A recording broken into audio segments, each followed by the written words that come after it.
अब उन्हीं आत्माओं में से एक आत्मा मुसलमान घर में जन्म हुआ, उसका राबिया नाम था। उसका जो प्रसंग चल रहा है वहीं आते, इसी आधार से परमात्मा उस लड़की को मिले, राबिया को जा करके। 12-13 वर्ष की लड़की थी, खेतों से चारा लेकर आ रही थी। परमात्मा वहाँ एक कुएं पर बैठ गए, लड़की भी बैठ गई, क्योंकि पिछली आत्मा जो होती है, कहते हैं साधु दर्शन राम का और मुख पर बसे सुहाग, दर्श उन्हीं को होते हैं जिनके पूर्ण भाग। कबीरा साधु दर्शन का साहिब आवे याद, वो है समय लेखे में, बाकी का समय बर्बाद। अब आत्मा साधु संत को देखकर बड़ी खुश होती है कि भगवान इन संतों के रूप में ही आता है। वो लड़की बैठ गई, परमात्मा के तरफ देख कर एकदम आसक्त ऐसी होगी, खिंचाव सा बना कि तो महात्मा है कोई। तो उससे प्रश्न किया कि आप कौन हो, कहाँ से आए हो? तो परमात्मा ने कहा, बेटी मैं अल्लाह अकबर हूँ।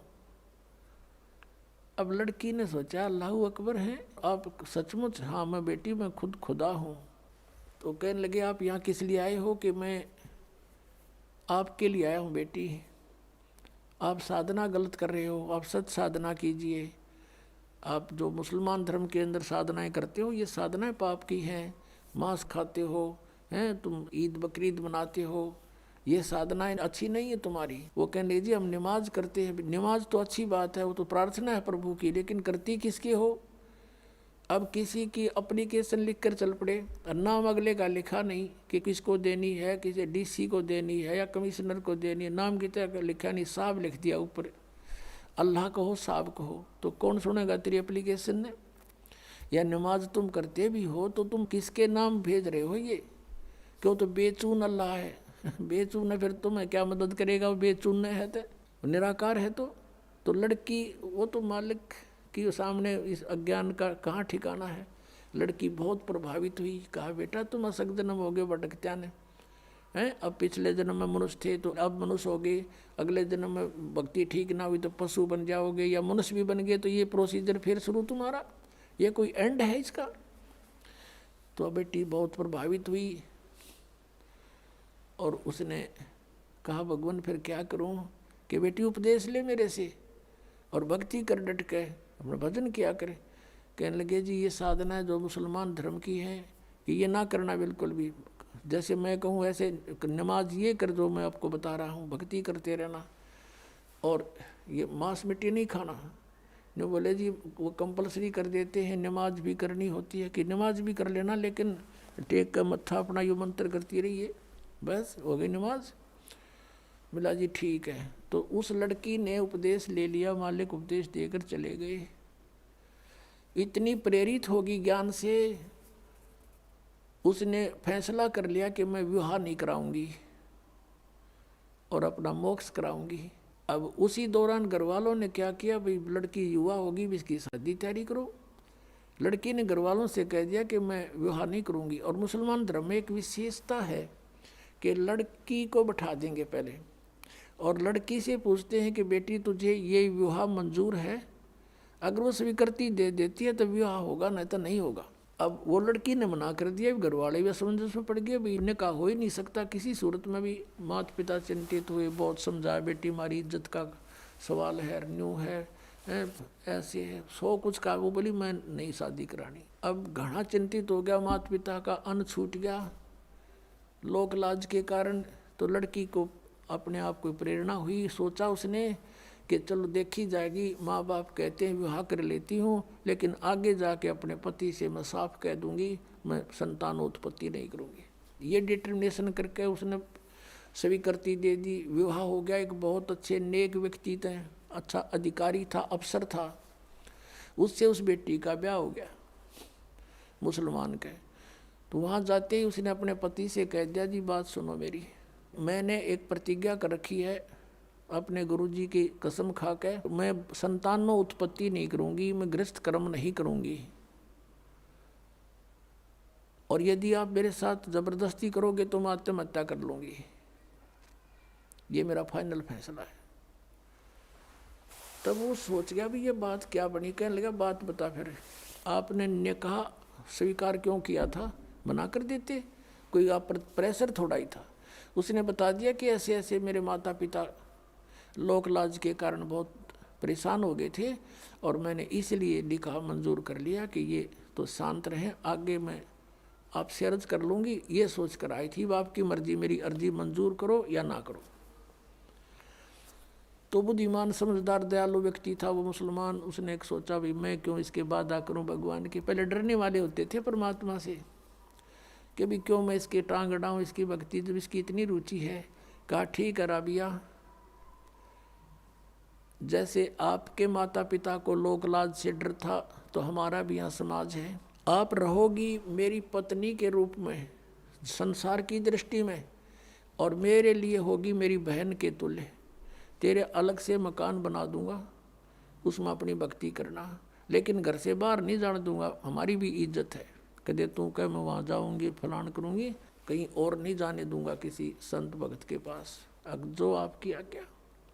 अब उस लड़की ने 4 वर्ष तो साधना वो की जो परमात्मा ने बता रखी थी। फिर वहाँ आने लगे, जो अलग से उसका कमरा बना दिया। उस मुसलमान भक्त ने अपनी दूसरा ब्याह करवा लिया। मुसलमानों में कई कई शादियाँ हो जाती हैं। तो वहाँ आस पड़ोस की और भी भगतनी जो मुसलमान वर्ग की थी, धर्म की, वो आने लग गए हैं। वो कहने लगी, बता तो कुछ भी ना करती या कोई बात हुई। यानी कुछ दिन में वो परमात्मा वाला ज्ञान हट गया, वो लोक वेद फिर समा गया उस बेटी में, और वही मुसलमान धर्म वाली क्रियाएं उसने शुरू कर दी। काल का तो जाल है कसूता। अब वो करती रही अपनी साधना। वो 50 वर्ष की होगी। 50 वर्ष की आयु जब होगी तो उसने अपने पति से कहा कि आपकी आज्ञा हो तो मैं मक्का जाना चाहती हूँ हज करने के लिए। और हज करना कंपलसरी होता मुसलमान धर्म में। वो ये मानते हैं जिसने हज कर ली वो स्वर्ग का वासी हो जाता है, उसको लाभ होता है। तो सभी बूढ़े बुजुर्गों को हज अवश्य करवाते हैं। उसके पति ने सोचा कि भी मैंने देख लिया इसको 30-35 वर्ष हो गए, मैंने कोई भी ऐसा इसका आचरण नहीं देखा, इसलिए उसने उसको अलाउड कर दिया कि आप जा सकते हो, और कहो तो मैं आपके लिए कोई ऊँट की व्यवस्था कर दूं सवारी की। राबिया ने कहा नहीं, मैं पैदल जाऊंगी। जैसा हमारी सोच है कि पैदल जाने तक घना लाभ होगा। अब वो चल पड़ी, क्योंकि काफ़ी व्यक्ति जाते थे, पैदल जाते थे, लारा लग जाता था, लाइन लग जाती थी, तो वो लड़की भी चल पड़ी। अब वो जा रही थी, चलते चलते रास्ते में रेगिस्तान में एक कुआं था। कुएं के पास एक कुतिया प्यासी थी, बहुत प्यासी थी। उसके छोटे छोटे नवजात बच्चे थे, दूर एक साइड में रखे हुए थे, बैठे थे, आंखें भी नहीं खुली थी उनकी, और वो बहुत प्यासी थी। और कभी तो राबिया के चरणों की तरफ आ रही है, फिर भागकर कुएं में झांक रही है। अब राबिया उसकी भाषा समझ गई कि इसको प्यास लगी है। कुएं पर देखा तो वहाँ कोई बाल्टी नहीं, कोई रस्सा नहीं, आसपास कोई गांव नहीं, कोई और व्यक्ति आसपास नजर नहीं आ रहा जहाँ से कोई साधन मांग लाऊं।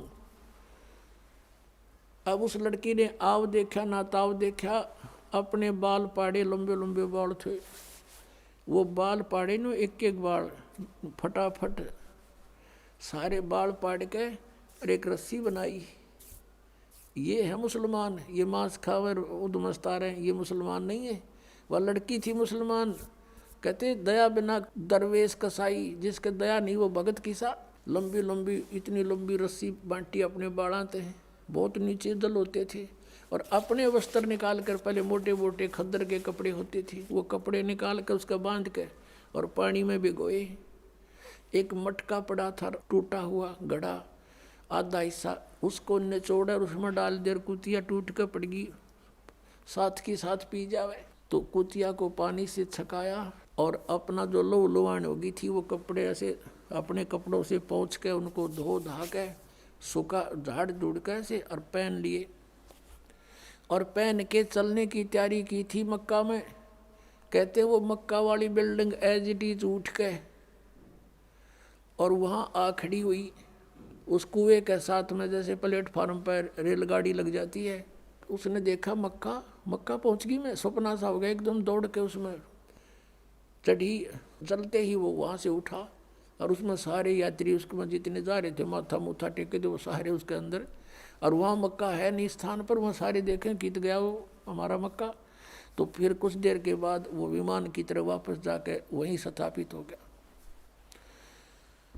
अब इस कारण से पूरे मुसलमान धर्म में उस क्षेत्र में ये हो गया, वह भक्ति होता राबिया कैसी, भक्ति होता राबिया जैसी। मक्का भी वहाँ बुला लिया राबिया ने, पक्का उसके लिए वहाँ पहुँच गया। अपने आत्माओं ये समझना कि जैसे दास आपको बता रहा था कि पहले जो भी हमें सुख होता था या कोई घर में ऐसी अच्छी घटना होती थी तो हम ये सोचा करते थे जो साधनाएं हम कर रहे हैं इसी से हुआ हमारा। और ये थे पिछले पुण्य, उन पुण्यों से उसके अंदर दया हुई, दया से उसमें इतनी हिम्मत आई कि बाल पाड़ दूं, पाड़ के दिखाओ 4 बाल, आप पता लग जा। तो पिछले संस्कार से इतना प्रबल किया, करे करावे साइया मन में लहर उठा, दादू से दरजीव के आप बगल हो जा। उसके बाद वो तो उधर तो प्रशंसा की पात्र बन गई, सब जगह गुणगांव है। अगला जन्म उसका एक बंसुरी नाम की लड़की का हुआ, बंसुरी नाम की लड़की का। और उसने फिर इतने राग रूग गाए, यानी वो डांस डूंस करने वाली जो ये होती है ना लड़कियां, उसका जन्म हो गया। लेकिन आस्था भगवान की फिर भी, तो वो मक्का में गई और उसने ये सुना था कि भी मक्का में जिसकी मृत्यु हो जाती है वह सीधी भिष्ट चली जाती है स्वर्ग में। अब पिछले संस्कार परमात्मा की भक्ति कर रखी, 4 वर्ष वो अंगड़ाई ले रहे थे, उसमें इतनी हिम्मत आवे थी। उस लड़की ने क्या किया कि मक्का में अपनी गर्दन काट दी। अब मोक्ष तो चाहिए, 50-55 साल की उम्र होगी थी कि मोक्ष चाहिए हमें, और मक्का में कहते मर जाता, वहाँ का लोक वेद दंत कथा है कि मक्के में जो मर जाता सीधा भ्रष्ट जाता है। तो उसने वहीं गर्दन काट दी और सब ने न्यू हो गया भाई, बंसुरी तो गई स्वर्ग में, बंसुरी सीधी गई स्वर्ग में, क्योंकि मक्का में उसने अपनी कुर्बानी दे दी। तो मुसलमान इसको कहते हैं जो अपनी कुर्बानी दे, बकरियाँ के गल काटे वह कुर्बानी है, वह तो कुर्बानी ले रहे हो तुम। अब उसके बाद उसका जन्म हुआ, एक शेख तकी नाम का मुसलमान पीर था, राजा सिकंदर लोधी का, दिल्ली का बादशाह एक सिकंदर लोधी राजा हुआ है। वो बहलोल लोधी का पुत्र था, बहलोल लोधी नाम का एक राजा हुआ है, वो भी दिल्ली का बादशाह था। तो सब वो लड़की जो थी राबिया, वो तीसरा जन्म शेख तकी के घर पर जन्म था और वो 12 वर्ष की होकर मृत्यु को प्राप्त हो गई थी। उसका खत्म हो गया था वो जीवन मनुष्य का, आगे मनुष्य जीवन शेष नहीं था। तो शेख तकी ने अपनी मुसलमान रीति से लड़की का अंतोष्टि कर रखी थी, कब्र में दबा रखी थी। तो सिकंदर लोधी से कहा शेख तकी ने कि मैं जब जानूँ मेरी बेटी ने जीवित कर दे, यू कबीर इज गॉड, मैं मान लूँगा इसको, और नहीं तो हम बगावत करेंगे। अब फिर टेंशन बना दी। परमात्मा अंतर्यामी थे, वो तो सारी फड़क निकालने के लिए तो गए हुए थे। कबीर जी ने पूछा परमेश्वर ने सिकंदर जी से कि क्या हो गया राजन, कुछ मायूस नजर आ रहे हो। राजा ने सारी अपनी समस्या बताई। अब कहते हैं अपने भगत का दुख भगवान देख नहीं सकता। कहने लगा भी ठीक है, इसको कह दो शेख तकी को, आज से तीसरे दिन वह लड़की जीवित करूँगा और आसपास डंडोरा पिटवा दो, प्रचार करवा दे राजा तुम, ताकि कदे 10-20 आंख में ना मानना ही हो, सारा संसार देख ले। आसपास के मुनादी करा दी कि मुर्दा जीवित किया जाएगा। कबीर नाम के संत आ रहे हैं, बड़े महापुरुष पहुँचे हुए हैं। सिकंदर लोधी के जलन का रोग भी उन्होंने ठीक किया, क्योंकि राजा का रोग था, सबको चिंता थी, और वो स्वस्थ हुआ तो सबके खुशी, सब चर्चा का विषय हुए थे कि वही संत आए या वही आए जिन्होंने सिकंदर लोधी का रोग नाश किया, कहाँ वही आए। हजारों की संख्या में व्यक्ति वहाँ इकट्ठे हो गए। उस निश्चित समय पर कब्र को फुड़वा दिया गया, राजा भी उपस्थित है, सब मुसलमान भी हिंदू भी पता नहीं कितने को वहाँ इकट्ठे हो गए, और लड़की का शव कब्र के अंदर है। तब परमेश्वर ने कहा कि शेख तकी अब तू कर ले कोशिश कर दे, फिर नंबर बनावे। तो और उपस्थित जन कहने लगे जी जय शेख तकी के पास कोई जंतर मंत्र होता, अपनी बेटी ने कौन मरण दे, ये तो पहले ही कर लेता, आप ही करो कुछ। अब परमात्मा ने कहा कबीर जी ने कि हे शेख तकी की बेटी जीवित हो जा। वह जीवित ना हुई दूसरी बार फिर कहा कि हे शेख तकी की बेटी जीवित हो जा, नहीं जीवित हुई। तो शेख तकी ने भंगड़ा पा दिया, नाचे कूदा, देखो पकड़ा गया ढोंगी का ढोंग, देखो देखो कुछ नहीं हो सकता इससे। तीसरी बार परमात्मा ने फिर कहा, वह नहीं जीवित हुई। तब परमेश्वर ने कहा कि शेख तकी थोड़ी शांति रख, अखोरी शांति, पकड़ा गया तेरा ढोंग, देखो पाखंड, देखो पाखंड। तब परमात्मा ने कहा, हे जीवात्मा जहाँ भी है तू, कबीर हुक्म से वापस सारी प्रवेश कर बेटी के शरीर में बाहर आ जा। 2 सेकंड में सारा शरीर कंपने लगा। लड़की उठ के परमात्मा के चरणों में दंडवत प्रणाम किया। बोलो सतगुरुदेव।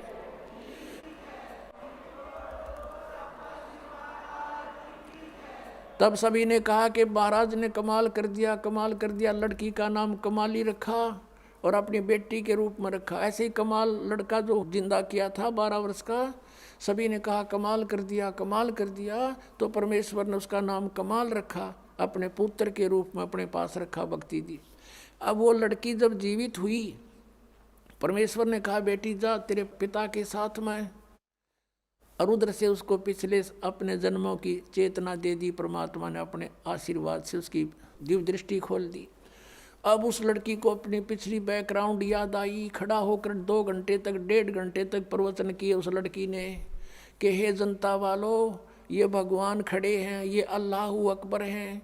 मैंने चौथे जन्म पहले, तीसरा जन्म जो मेरा था उसमें मैंने इनसे नाम लिया था और मैंने 4 वर्ष भक्ति करके छोड़ दी थी। उस 4 वर्ष की मेरी भक्ति के कारण मुझे लगातार तीसरा मनुष्य जीवन तो प्राप्त हो गया, लेकिन ये मेरा इतना ही जीवन था। 12 वर्ष तक आगे मेरा शेष जीवन मनुष्य का नहीं था, मैं पशु योनि में जाती। और मैंने महान गलती की थी। अब मैंने भगवान अल्लाह को पहचान लिया है, मेरा असली पिता मुझे मिल गया, मैं नकली के साथ नहीं जाऊंगी। अब शेख तकी ने करा था नोक भगवान को नीचा दिखाऊंगा। वहाँ कोई हजारों व्यक्तियों ने परमात्मा से उपदेश लिया, उनके शिष्य बने। बोलो सतगुरुदेव। कहते हैं सतगुरु संगत छोड़ के, सतगुरु संगत छोड़ के चाहे लाख वर्ष जप कीन, इंद्री कर्म ना मोक्ष हुआ फिर काल के अधीन। उस आत्मा का फिर उद्धार हुआ जो भगवान के पुनर्चरणा मांगी। बोलो सतगुरुदेव। सत साहिब।